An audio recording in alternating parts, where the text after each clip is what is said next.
Thanks for joining us tonight on your 10 at 10. Our top story, the deaths of 2 construction workers are under investigation after they were hit in work zones just a day apart.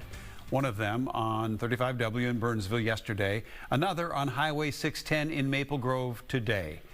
Our Leon Purvis reached out to MnDOT and joins us live outside the Department of Transportation. Leon, what is MnDOT saying about these accidents? Well, Randy, MnDOT and the State Patrol are in the beginning stages of these investigations. They can tell us a little bit about what was happening at the time of these incidents.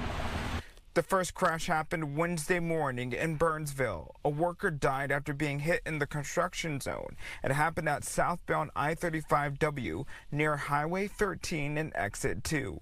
Authorities say the victim was on foot in the construction zone when he was hit by the driver of a construction vehicle equipped with a boom attachment. No other vehicles were involved. Authorities say that the victim's name is Pierre Mack.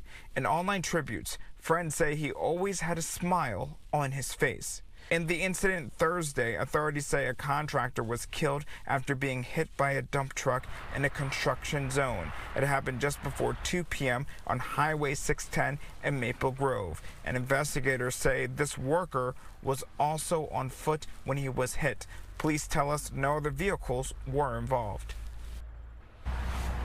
Authorities closed 610 between I-94 and Maple Grove Parkway for about 4 hours. It's back open again tonight. We're live in Minneapolis tonight. Leon Purvis, Fox 9. All right.